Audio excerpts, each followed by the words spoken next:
Good morning, this is Sam Miller from Miller Trailer Sales, and I'm going to give you an instructional walkthrough of the 2023 TAG Excel Boondock. So first thing I like to start with is I like to go over the warranties you have with it. So you have 3 different warranties on the camper. So there is the 3-year structural warranty, which the structural warranty covers the structural integrity of the camper. That is everything from the steel base the camper up to the structural frame, which is aluminum, to the sidewalls, roof, ceiling, floor, interior, and exterior. And so the transport warranty, what that means is that if you sold the camper within that 3 years, if you decide to either just sell it outright or you decide to upgrade or downgrade to something there, whatever's left on the warranty, if it's within that 3 years, it would be able to transfer over to the new owner, and they would get whatever is left on the warranty. Now, your other 2 warranties are 1-year limited warranties. So you have a 1-year craftsmanship warranty, so that covers all of the woodwork inside the camper and on the exterior in the kitchen. And then your other 1-year warranty is on the handles, the handle covers, and the fenders as well. So you would want to make sure that you read about and stuff. Inside here they have a whole thing about what is not covered by the limited warranty. So you would want to make sure you understand the things that are not covered with the warranty and what is covered. Basically, things that are not covered would be your appliances. That is things such as like the sink, your stove, your air conditioner, the heater, etc. Those kind of things would not be covered by the warranty. So you want to make sure that you first, after you get the camper, you want to make sure that you go and you register those products as soon as possible and stuff. And they will typically honor it from the day that you purchase the camper, because that's how it typically works, and that's when all the warranties would technically go into effect. So that's something that you want to make sure you keep in mind. So the other thing I'd like to go over too is your little bag of goodies here. So in the rest of the bag of goodies, you have your little packet here of all the different not different brochures, but all the different instruction manuals for your appliances. So you want to make sure that you go through here, you register your different products, and make sure everything is good to go. So, because you don't want to not have something registered, because you know the one thing you don't register is the one thing that is going to break as soon as you go to use it. So you want to make sure that everything is all in place. So this is your packet that you want to go through. One of the things I do like to point out with this is for the solar. So on the solar is a Victron solar panel. So what you want to do with these here is that this is you have your little booklet here, and it's got a serial number in the back. There is an app that you can download for the phone that is called the Victron Connect. And the Victron Connect app, what that does is that allows you to always know how much solar is charging the battery at any time. So that will always show you the volts, the watts, that's charging with, and then it also shows you the battery level, and you can adjust that. And it has a setting on there that allows you to adjust it. If you have a lithium battery in here, it just allows you to change the setting with a click of the button, and then that works off of the new settings for the lithium.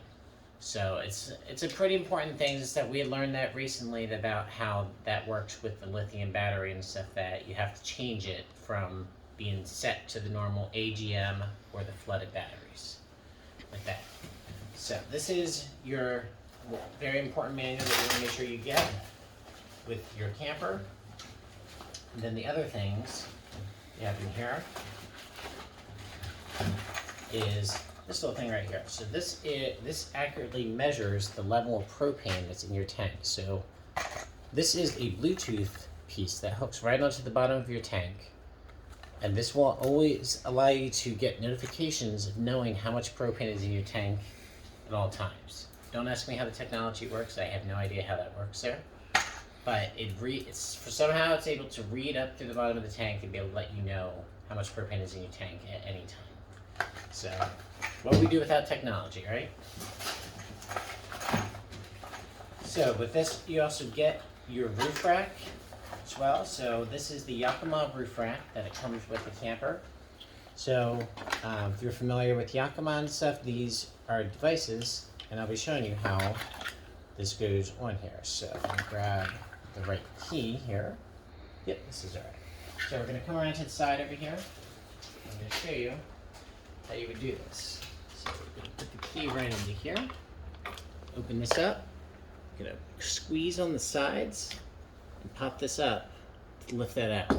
So this gives you the ability to be able to take the roof rack totally off, and then what you would do is you would actually take this off, you would put this over top to help keep rainwater from getting there and rusting out the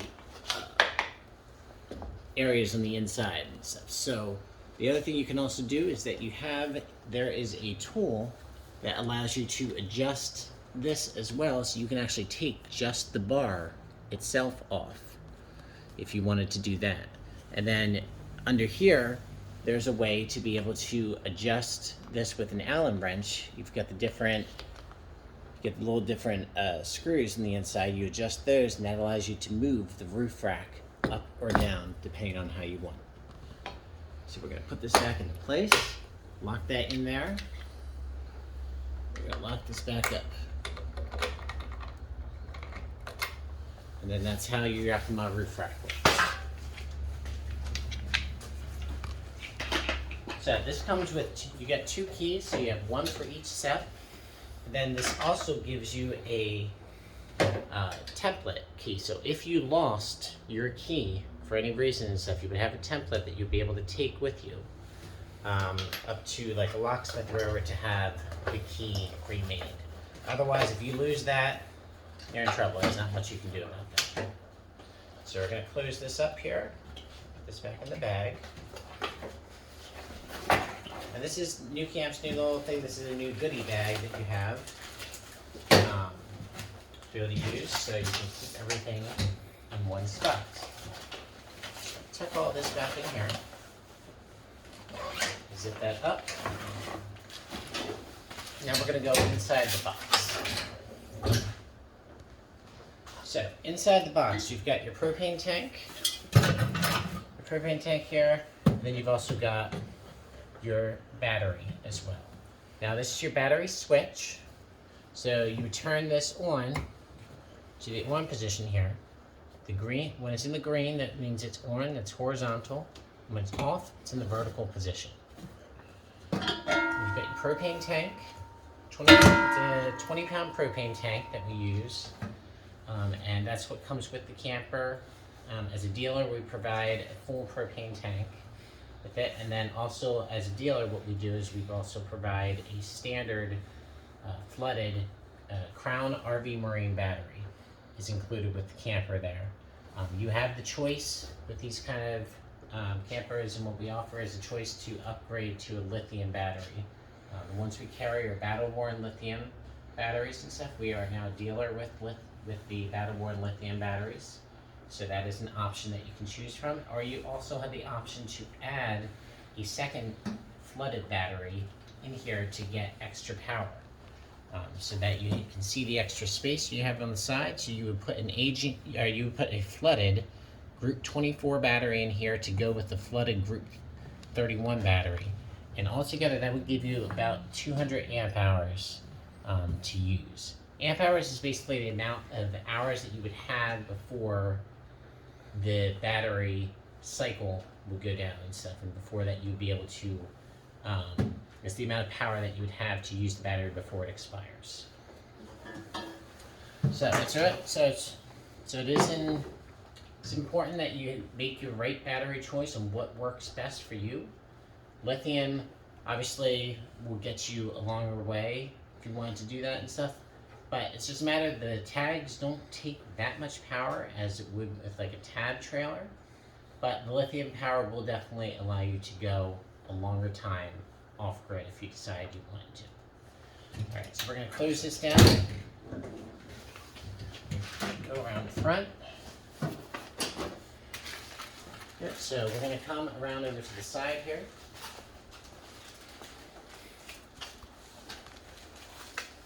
Now you've got inside here, you've got your door. You're gonna grab keys here. So with the keys, you've got your purple key, which has your door key. You have your key for your hatch, and then you also have a key for the water door as well. So we're going to start with the main door here. So the main door, biggest thing is that when you're closing it, you're going to travel. You have your entry door lock, and you also have your deadbolt. Now it's very important that when you go to travel, that you don't lock only the deadbolt. If you do, see how the handle opens like that and stuff. If you lock just the deadbolt when you go to travel, chances are it's going to rattle loose and your door's going to pop open as you're traveling. So when you go to travel, always make sure you have it pushed in all the way and you lock both to be safe so that doesn't go. Same thing for the hatch. You want to lock both sides when you go to travel. It's because you never know what can happen. If something could rattle loose, you hit a bump, something pops open, next thing you know, if it's the middle of a rainstorm, you end up having the door swinging open, water pouring into the camper. So it's better to just make sure to do it right from the start, have everything locked the way that it should. I'm going to put this back in, unlock the deadbolt there, take this back out. Now you can see on the inside, you've got your cargo nets here. You have the door. Thing that people always don't always look at this the way that it should is that there is a little button here, and there's a reason that we put a little smiley face on here to make sure that people know that this is where you go to open this closure. Don't ever pull on these things here, otherwise you will break it very easily. It's a nice little closure you have for the camper. Now around the sides of the camper and stuff, you've got your steps. These are what are to be used for standing up to adjust anything on the roof rack. Do not stand on the fender. This is not meant to be stood on. You only want to be standing directly on this. Now your spare tire is located under the camper there. It's under, not the camper. Your spare tire is located on the side here. Apologize. That is a change that they made on the campers here and stuff for the Boondock models, that they now have the spare tire mounted to the side of the camper. So you've got a same size spare on the side of the camper now as your main tire and stuff. And that was a nice big change that they made for people, and people do like having access to the tire onto the side of the camper with that. Now the other thing that you have too is you've got stabilizer jacks on the back of the camper. You've got two stabilizer jacks, and I'll be showing you that when we move to the back. But big thing important is that when you go to change out a spare on here, what you do need to make sure is that you actually, when you do crank, that you crank on the actual frame. Yeah, crank on the actual steel base of the camper there, or on the axle itself. Yeah, it's really important that you do that. So you've got your steel base right here, and then you've got your axle right over here. You want to use a scissors jack or a car jack to jack it up there. For doing that. Now for changing for the spare tires, your lug nuts, they are 3/4 inch or 19 millimeter. And for torquing the wheels, it's 100 foot-pounds that you want to have for that. So you want to make sure that you always have the correct sizes for what you need to use. So we're going to come around the side over here. I'm going to actually grab the stabilizer jack bar here. Come around over here. Your stabilizer jack. Put it down here. And what we would do is you bring it down. And what you would do is you want to get it nice and level. And the trick is that you want to get it off the car first. Once you've got it level, and use a bubble level to get it as level as possible, you bring the stabilizer jacks down, and you, as soon as they touch the ground, just give them one more full turn and then stop. Alright, so you put this back over here. Now, in the hatch here, you've got everything that comes with the camper. You've got an OtterBox cooler. And what's great about these is that they are a 20-quart cooler that you're able to use. You can see inside, there is the Trooper cooler, is what it's called. And the ones that they have been offering with this was, before it used to be a backpack one. They've since switched over to a 20-quart one, which is a little bit more convenient, but most people end up putting their own coolers in here anyway.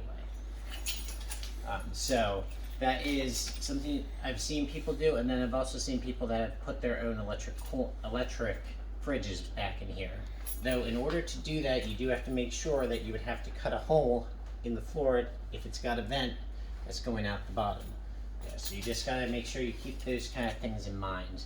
But people do all kinds of interesting things. I've seen people also make shelves in here to make extra storage for this as well. So now the other thing you have also got here, you've got your 12-volt USB ports, and then you've got your 120 volts out here. Now you've got on the inside, and when we go back around, so if you're going to see the inside, you've got your 120 volt, and then you've also got your 12-volt USB ports. When you are running off the battery, the solar will charge your battery, will keep your battery on trickle charge. Your battery will always allow you to have your lights, your fan, your water pump, and your 12-volt USB ports. Those will always run off of the battery. So you will not be able to use the air conditioner, the heater, the 120 volts, or the microwave off of the battery. We have people ask that all the time, but that is not something that you are able to use. Now, the campers, as they eliminated the entertainment systems back in I guess it was 2021, they eliminated the entertainment systems there. They now give you a portable, waterproof Bluetooth speaker that you're able to use with the camper. And people ask, I want to be able to, I don't have the TV anymore. What can I do? Well, most people these days, the reason they eliminated the entertainment systems was because people didn't really want it anymore. A lot of people were using their tablets, phones, laptops, those same things. But if you really want to, what you can do, and this is what I suggest for a lot of tag owners, is spend like $25, $30, get a bracket that can be installed on the front of the cabinet on the inside. You install a bracket there that can hold an iPad or a tablet. You can hook down the inside, just pair up the Bluetooth speaker, and then you've got your screen, and you've got your Bluetooth speaker set up for surround sound for inside the camper. Simple as that. It's just as easy to do that versus putting in your own TV, which takes up more room anyway. Now you've got your 2-burner stove right here. Important things to know about the stove here. 1, make sure you always use only pots and pans that are for camping, not your bigger pots and pans, because your knobs, as you can see, are a lot closer in here than what they would be at home that you've got. So you don't want to use a pot that is bigger than the burner here, otherwise it's going to sit right up to the knobs here and it will melt those knobs very quickly. Now you can use one on the further one over here, or what you can do is there is a propane extension that's right off the back of the camper. You should be able to see right down here, and that runs off the propane tank in the front. Now that's going to allow you the ability to be able to hook a propane stove or grill off the back of the camper. With that, gives you by all means able to cook off the back here, and you can use bigger pots and pans at that point. But just don't do anything that's going to melt these knobs. It's very easy to go through those. We've gone through many of them with our rentals. So you want to make sure that you always be careful of that, or if you put a shield here, that might help, but I found it's better to just keep it to pots and pans that will fit on these burners. You've got your microwave, you got your accent light that goes across here, you got your sink, And we actually have a gentleman that makes cutting boards that fit right into the sink here. They are wooden cutting boards that have the design of the tag, and they sit right into the sink, so that allows you to be able to turn the faucet. You can be able to gain a whole extra prep space on the counter here. So we try to make that as useful as possible for the space. When you travel with the microwave, make sure that you always wrap it up here, that you can either get a towel or you can take this out completely and put it in your car so that you don't have this rattling around, because it's very easy to break the carousel that the glass piece sits on here. Underneath, up here you've got your water tank. Now this is a 10-gallon water tank. It's really important that you know and stuff that this is a pancake tank, which means that it goes the full length of the camper. With the pancake tank, means that when you get down to about 2 gallons there, it's not going to be able to generate it from the water pump. So you do need to make sure that you have it, when it gets down to that you can't use the water pump at that point. You would need to add water into the tank to be able to use that. Now, for winterizing with the camper, what you would do is down over here, you've got your water pump screen. So I'm going to unscrew this here so I can get this off here. There we go. All right, so this is something that a lot of people don't remember to look at with this. So inside of here, you've got your screen here, and you've got your little O-ring on the inside. The O-ring is very important because if this falls out and you lose this, it is not going to generate, it's going to start leaking all over the place. You're going to have water going out from here. But the other thing you also want to do is this here, during the winter, if you do a lot of boondocking, what's going to happen is you're going to get grit that's going to get into the screen here, and also water can collect inside of here. So come winter time, if you don't empty this and you don't check this here, chances are water is going to be stuck inside of here, and if you don't empty that, it's going to crack this plastic piece, which then is not going to allow any pressure to get to the water pump. So you want to make sure that you always have this put back into place. If you check this, I would say that if you do any boondocking at all, it's good to just check it a couple times a year, just to make sure that you have everything in place. Now this piece right here would be for when you go to do your winterizing. What you'd be doing is you want to take this off, and what you want to do is get a piece that, what we do is we get like an L, my dad calls it an L-shaped bracket. And basically it's like this here that would fit right onto the end, and you would get a clear plastic tube that would allow you to be able to connect it onto this piece here, hook it in, and put that hose into a bottle of antifreeze. And what you would do is, after you've taken all the water out of the tank by cranking the jack up to get the water shifted one way, crank the jack down to get it shifted back the other way, and then if you need to get the rest of the water out, just take it out for a drive, and that will get the rest of the water out of the tank if you need to. Once you've got the majority of the water out, you're good. And then what you would do is you would then put that hose right onto the end of that, put it into the bottle of antifreeze, and then what you need to do is you're going to open up your kitchen faucet here, and then you're going to also open your shower sprayer on the other side here.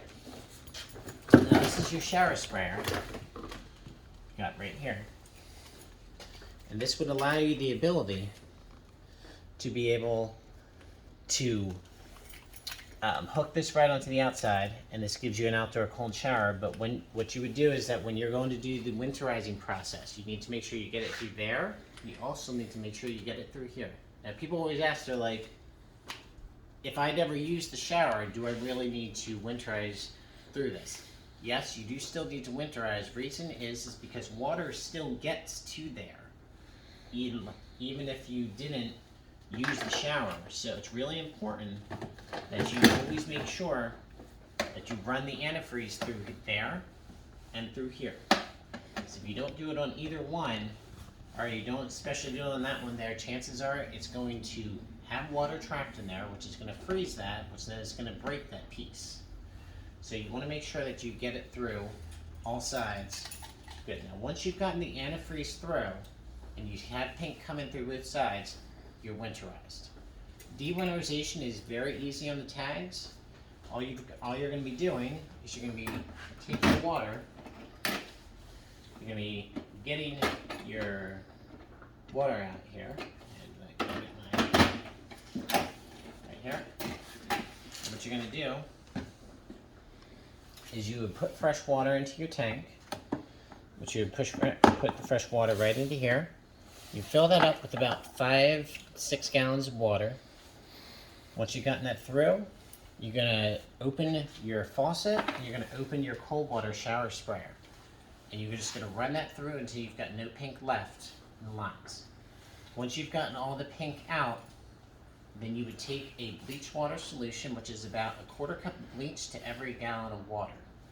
And then what you would do is you would run that bleach into the system there. You'd let it sit for about 45 minutes to an hour, and then you're going to do the same process that you did with the fresh water. You're going to put about 5 to 6 gallons of water in, and once you've gotten the water in there, you're going to turn on the water pump, and you're going to flush it out through the system. Now when you're putting that bleach water in, you're going to do that the same way that you did with the antifreeze. And you're going to put that the same way onto the side of the water pump here. And you're going to suction that in through the water pump to make sure that you're getting it through the system. Now we have some people ask, they're like, why can't I just pour the bleach water or pour the antifreeze right into the tank from the side of the camper? Reason is because if you do that, what's going to happen is because you would have to put in a whole lot of your bleach water or your antifreeze from in the side here to be able to run it through, because it's a pancake tank, which means that if you put it in just there, it's going to shift all the way to one side, whereas doing it through the water pump allows it to generate through the whole system very quickly. So that's really important that you do that. Now the other thing over here that you've got is there is a solenoid shutoff switch on this side right here. A lot of people don't always get told about this, and what's really important about this switch is that is connected directly to the battery. So if you don't know that and you're doing a lot of boondocking, this is going to be a problem for you. So what you got to learn is that this piece is connected to the battery, which means that's going to always take a draw off the battery. If you're not connected to electric, it's going to slowly take little draws off the battery. And what you got to do is that when you're not using the camper boondocking and you have this hatch open, just make sure that anytime you're not directly back here using the camper, just close this hatch down. You don't have to lock it, but just close it so that it doesn't take a draw off of your battery there. So that is a really important step. Just make sure you remember that for boondocking. If you're connected to electric, you don't have anything to worry about. That's not a problem for you. Now we're going to come around to the side over here. Here's your power cord. It's a 30 amp power cord. So you take this, you'd also want to make sure you get a 15 to 30 adapter, which you can find those on Amazon. The ones that we use here are the Camco 15 to 30 adapter. And that would connect right onto the other end of the cord right here. And then that's going to hook right in to the side over here. Now it has a screw cap that allows you to be able to connect it right onto the camper, and this keeps it nice and secure, and it has a light that's on top that would allow you to always be able to see that. Now we're going to come over here under the bed. You're going to see the under the bed storage. Now you've got the same amount of storage on both sides of the camper to be able to use. I'm going to bring this down here. We make these props for the camper because these actually don't come with the camper. We make props to be able to prop up both sides of the camper. Now I'm going to slide into here. Now the campers come in queen size or king size beds. This is a Tag XL, which means it has a king size bed in here. So that is a 70 by 78 inch bed. Now you've got 2 mattresses.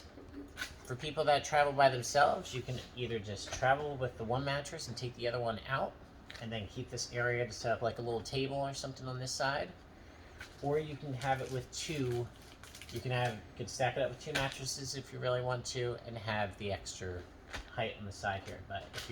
But if you're using this as a full bed, then you would just separate the 2 beds and do that.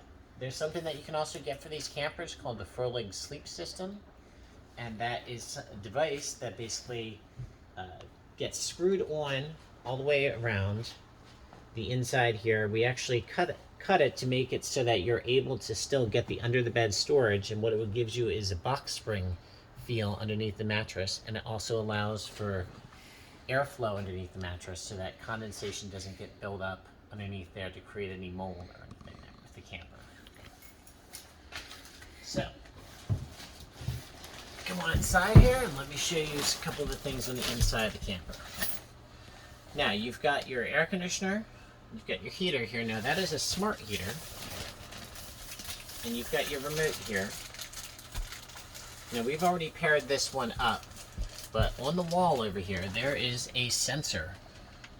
Now that sensor right here allows you the ability to be able to, it controls the temperature in the room so that you can set it on an auto, so you can set it to the temperature, and you can see it's paired up to the temperature in here, and that's what will be able to control the atmosphere temperature. And then this allows you to adjust the temperature. Now you have a way to be able to attach this to the wall as well. So that's something that comes with the camper here. Now you've got 3 windows in here. You've got a stargazer window, and then you've got your 2 side windows. Now the biggest thing with these windows here that you want to make sure is that when you go to open and close the windows, you want to make sure you always take 2 hands to bring them down into place. Because what can happen is that when if you use just one hand, it causes tension on the sides of the window, and it will actually cause the strings on the inside to pop out, and that's a very common thing. You'll probably see that on lots of the tag forums, that people just don't take very good care of these windows here, opening and closing them. The shade is especially really important, that when you go to open and close it, you want to make sure that you use your fingers to guide it back into its channel and get it back in accordion style. And what you want to do is that once you've got that down, it's back into place here. Now on the windows here, you've got your brackets here, window brackets. You've got 6 of them, open and close. Now this allows you to open fully here, and then you can be able to set the tension to hold this in place. Now you've got that here, and then what you can also do is once you've brought this back down, this also allows you the ability to put this into a half position. And Ronnie's going to kind of show it here that you can have it in a half position. So you can kind of see here, and what that will do is that it gives you the ability to have that space in between, so that if you wanted to have extra airflow in here, so you were going away from the camper for a few hours, it's a really hot day outside, you can be able to put this into the half position, so that when you're away, if you're plugged into electric, you can have it down. You can have it into the half position on all 3 windows, have the fan going to take the air out, and has it so that it's not going to be as hot in here when you come back. Now you've got your fan up here. Now this here is a 5-speed fan. Just going to crank that open here. And then this would allow you to turn the fan on here. So there goes your fan.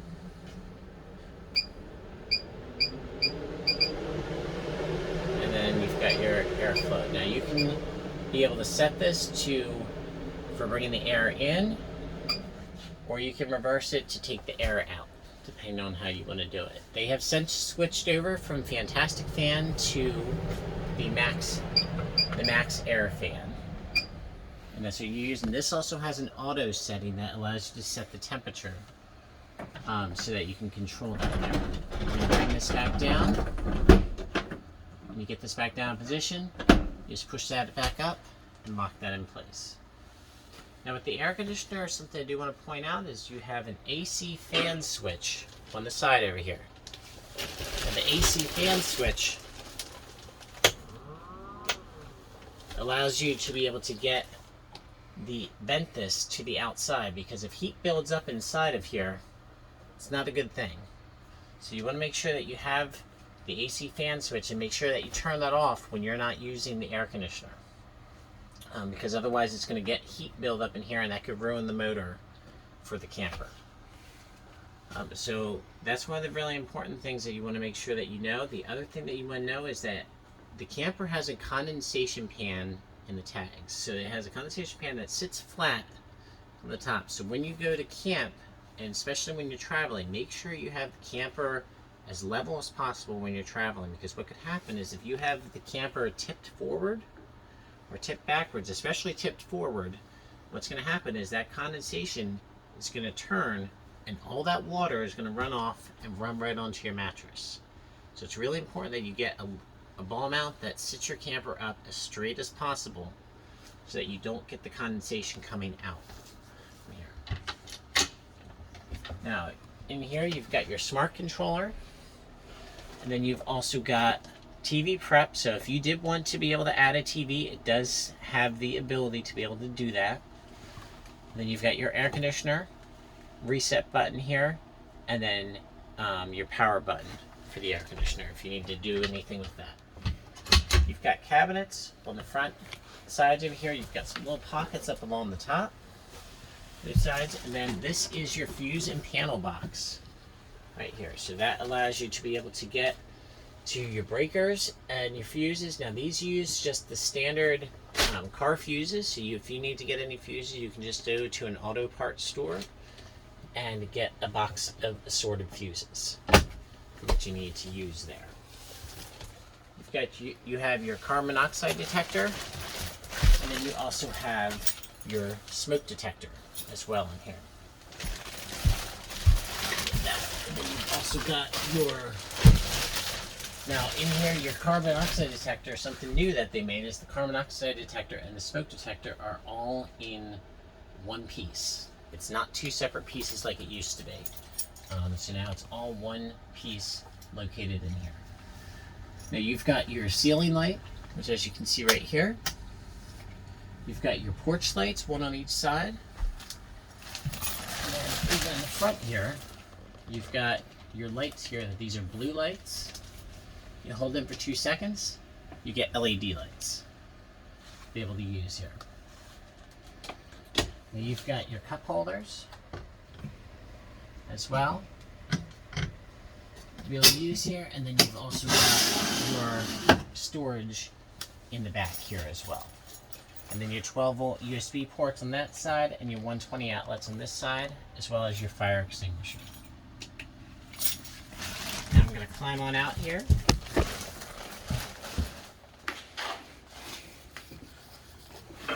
One last thing I wanted to point out for the water pump on the camper is that when you go to travel, if you're not connected to a direct city connection, that's when you're going to use the water pump. If you're connected to city water, then you are going to be using, if you connect to city water, you're not going to be using the water pump there.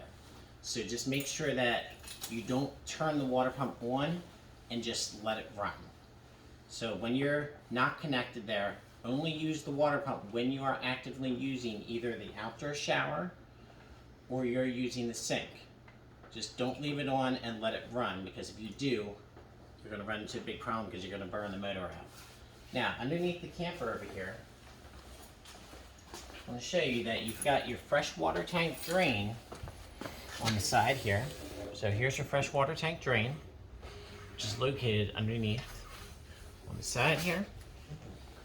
And then you've also got under the sink here to drain for the gray water from your sink. So you will need to have a bucket or something set underneath of here to make sure that the water runs into that.